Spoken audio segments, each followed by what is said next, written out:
جی، سب سے پہلے تو بنات الاسلام اکیڈمی کا شکریہ جنہوں نے مجھے موقع دیا ہے لوگوں تک اپنی بات پہنچانے کا۔ اس کے بعد یہ سب جو شامل ہو رہے ہیں اس میں ان کا بھی شکریہ کہ اپنے قیمتی وقت میں سے انہوں نے وقت نکال لیا ان باتوں کو سننے کے لیے۔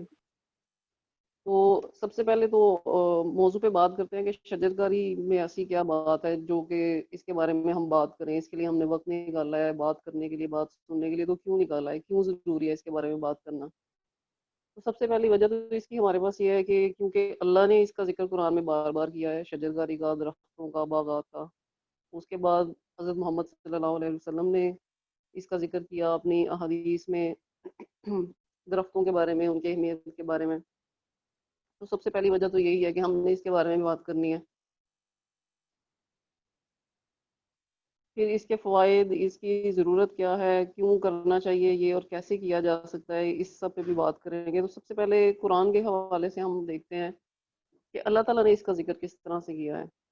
تو سورہ نور میں تو سب سے پہلے اللہ تعالیٰ جب اپنا تعارف پیش کرتے ہیں تو اس میں زیتون کے مبارک درخت کا بھی ذکر کرتے ہیں۔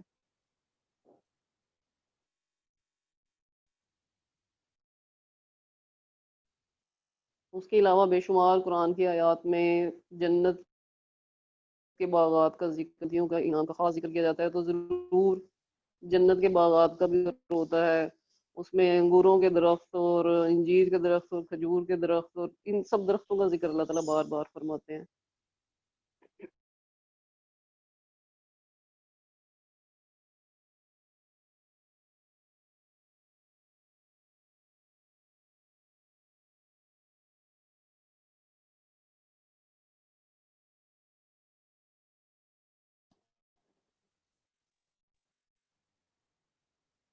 سورہ رحمان کی آیت نمبر 6 میں بالخصوص درخت کے سجدہ کرنے کا ذکر فرمایا ہے۔ یعنی یوں تو قرآن میں اللہ تعالیٰ نے فرمایا ہے کہ زمین اور آسمان میں جو بھی چیز ہے وہ اللہ تعالیٰ کی حمد کرتی ہے، لیکن خصوصی طور پہ درخت کا بھی ذکر فرما دیا کہ یہ بھی سجدہ ریز ہیں۔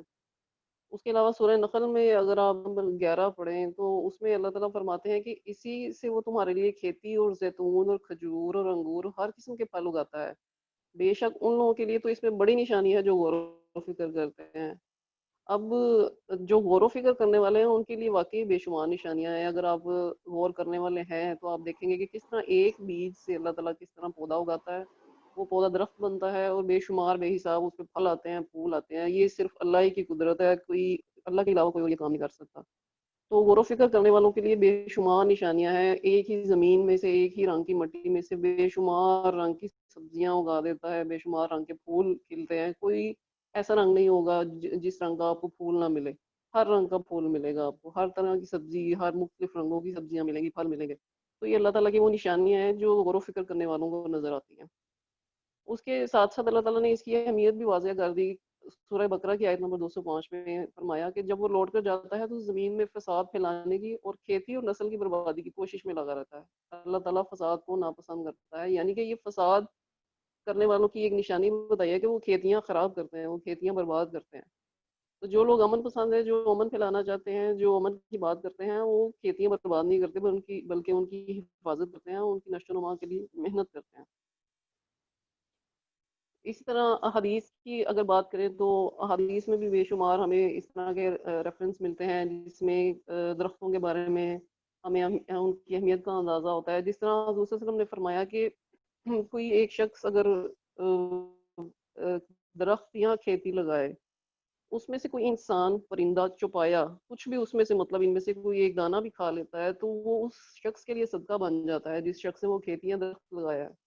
تو یہ کتنی اہم بات ہے کہ آپ تو چاہے وہ درخت لگا کے بھول جائیں یا آپ کی زندگی کی مدت پوری ہو جائے اور آپ تو چلے گئے اگلے جہان میں، لیکن جب تک وہ پودا لگا رہے گا، جب تک وہ کسی کو فائدہ پہنچاتا رہے گا، کسی کو سایہ دیتا رہے گا، کسی کو پھل دیتا رہے گا، وہ آپ کے لیے صدقہ جاریہ بنا رہے گا۔ اس کے ساتھ ساتھ جیسا قرآن پاک میں اللہ تعالیٰ نے فرمایا کہ فساد کرنے والے لوگ ہیں جو کھیتیاں تباہ کرتے ہیں، تو حضور صلی اللہ علیہ وسلم نے حدیث، بے شمار حدیث میں بھی یہ بیان ملتا ہے ہمیں، جہاں صحابہ کو جب حضور صلی اللہ علیہ وسلم جنگ کے لیے بھیجا کرتے تھے تو خاص تاکید کیا کرتے تھے کہ کھیت برباد نہیں کرنے، جنگ میں درخت کاٹنے کی سختی سے ممانعت فرماتے تھے۔ حالانکہ جنگ میں اتنے مطلب قتل و غارت ہو رہی ہے اور کیا کچھ ہو رہا ہے، لیکن اس دوران بھی یہ خاص تاکید ہوا کرتی تھی حضور صلی اللہ علیہ وسلم کی کہ جنگ میں درخت نہیں کاٹنے، ان کی حفاظت کرنی ہے. تو یہ سب وہ خاص باتیں ہیں جن کی وجہ سے ہم نے شجر کاری پہ بات بھی کرنی ہے اور کام بھی کرنا ہے انشاءاللہ. تو نیکسٹ پوائنٹ پہ آتے ہیں کہ اسلام میں ہم اگر دیکھیں اس کا تو کیا کردار ہے کہ صفائی کی اہمیت پہ ہر مسلمان بڑی اچھی طرح سے واقف ہے کہ ہمارا دین جو ہے وہ کتنا فوکس رکھتا ہے صفائی پر. اور صرف یہی صفائی نہیں ہے کہ آپ اپنا گھر چمکا لیں، آپ اپنے کپڑے جو ہیں وہ اچھے سے استری کر لیں اور صاف ستھرے کر لیں، آپ اپنے بال اچھے سے بنا لیں. ظاہر کی بھی صفائی رکھنی ہے، باطن کی بھی صفائی رکھنی ہے، گھر کا ماحول بھی صاف رکھنا ہے، باہر کے ماحول کو بھی صاف رکھنا ہے. تو آج کے دور میں ایک انسانوں کو جو بہت بڑا مسئلہ درپیش ہے وہ ماحولیاتی آلودگی کا ہے مسئلہ. آپ ہر طرف سنتے ہوں گے، دیکھتے ہوں گے کہ ماحول، آب و ہوا کتنی گندی ہوتی جا رہی ہے، کتنا ماحول جو ہے ہمارا وہ گندا ہوتا جا رہا ہے، آلودہ ہوتا جا رہا ہے.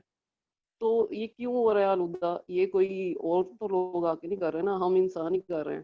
ہمارا پورا حصہ ہے اس کو بنانے میں، اس کو بڑھانے میں.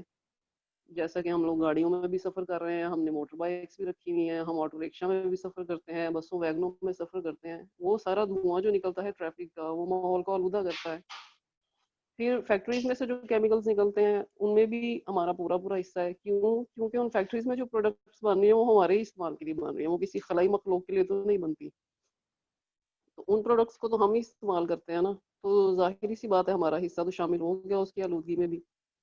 تو جب آلودگی میں حصہ ڈالنا ہے تو پھر صفائی میں بھی حصہ ڈالنا ہوگا. اب اس آلودگی کی وجہ سے صرف انسان ہی متاثر نہیں ہو رہے، انسان کے علاوہ دیگر مخلوقات پر بھی اس کے منفی اثرات آ رہے ہیں. آپ دیکھیں کہ چرند پرند کی کتنی نسلیں ہیں جو معدوم ہوتی جا رہی ہیں، ختم ہوتی جا رہی ہیں، پرندے ہجرت کر رہے ہیں ہمارے علاقوں سے. بیماریاں کتنی عام ہو چکی ہیں. پہلے کبھی پرانے وقتوں میں سنا کرتے تھے کوئی ایک بزرگ کوئی ایک آدھ بیمار ہو گیا، اب تو آج کل تو بچے بھی بیمار ہیں، بڑے بھی بیمار ہیں، بوڑھے بھی بیمار ہیں. تو ان سب کو دیکھنا پڑے گا، ان سب مسائل کو دیکھنا پڑے گا جو ہماری ہی وجہ سے بن رہے ہیں. اب اس کے لیے کرنا کیا ہوگا، ہم نے دیکھنا ہے کہ اس کے سلوشن ہمارے پاس کیا کیا ہے. تو سلوشن ہمارے پاس جو بہترین ہے ماحولیاتی آلودگی کو دور کرنے کا وہ یہ ہے کہ ہم شجرکاری کی طرف آئیں. کیوں؟ کیونکہ اس کے بے شمار فوائد بھی ہیں. ایک تو وہ درخت ہمیں دیتے ہیں آکسیجن، دوسرا جب ہم کاربن ڈائی آکسائڈ ریلیز کرتے ہیں وہ اس کو ایبزارب کرتے ہیں تو ماحول ہمارے لیے صاف کرتے ہیں، صاف فضا ہوتی ہے. اس کے علاوہ ہمیں جتنا بھی اناج ملتا ہے وہ زمین سے ہی اگتا ہے، جیسا کہ اللہ تعالیٰ نے بھی ذکر کیا قرآن پاک میں کہ وہ زمین سے ہی یہ ساری کھیتی اگاتا ہے ہمارے لیے، اناج، ہر طرح کا پھل پھول سبزی سب. تو دوسرا فائدہ اس کا یہ ہو گیا، آکسیجن بھی مل گئی، اناج بھی مل گیا، ایندھن مل گیا، ہمیں اچھی صحت مل گئی ہمیں.